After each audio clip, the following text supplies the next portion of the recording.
संयुक्त परिवार सौभाग्य है। निश्चित रूप से इंसान को कोशिश करनी चाहिए कि हम अपने परिवार को बनाकर रखें, और आप इस सत्य को नकार नहीं सकते हैं कि उसमें त्याग, समर्पण, संयम की जरूरत होती ही है।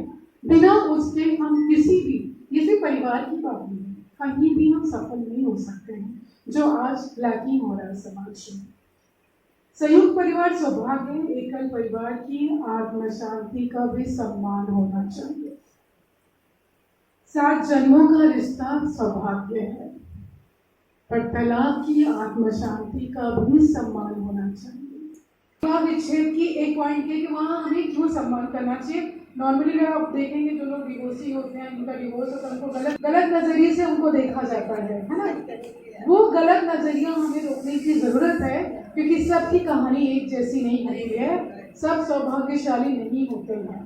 दो इंसानों के बीच का टकराव तो संभाला जा सकता है, लेकिन अगर सामने वाला रावण है तो आप अपनी बच्ची को सीता बनने का उदाहरण कैसे दे सकते हैं।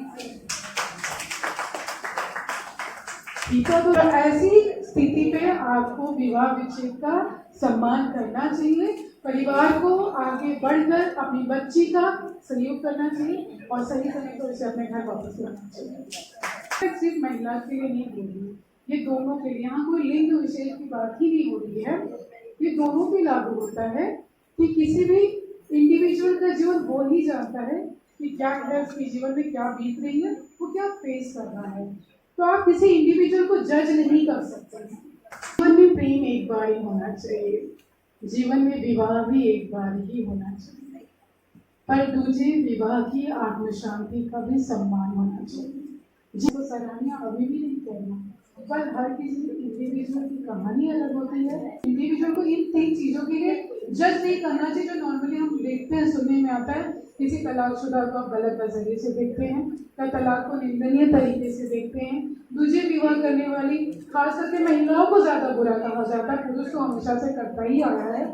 महिलाओं को गलत नजरिए से देखा कि भाई महिला इंसान नहीं होती है, उसकी कोई भावनाएं नहीं होती है, तो उसका सम्मान होना चाहिए। और जहाँ परिवार विभाजन हो रहा, खुद के जीने से अच्छा है कि दो लोग अलग होकर के स्वास्थ्यवर्धक तरीके से खुशी से अपने जीवन को जिए। तो आप किसी इंडिविजुअल को जज नहीं कर सकते हैं, तो इसीलिए हमें दूसरे विवाह का भी बदलते वक्त के साथ सम्मान करना चाहिए। जीवन परिवर्तनशील है ना। सतयुग सौभाग्य है, पर अभी हम सतयुग में नहीं है। इस सत्य को भी हमें स्वीकार करने की जरूरत है ना। हर युग अपनी कहानी रचता है, हर युग अपनी कहानी रचता है। सतयुग सौभाग्य है, कलयुगी आत्म शांति रूपी परिवर्तन का भी सम्मान होना चाहिए। और क्यों होना चाहिए, इसका मार्गदर्शन इस ओर हमारा ध्यान केंद्रित करेंगी हमारी आज की मुख्य अतिथि एडवोकेट अर्पणा झा।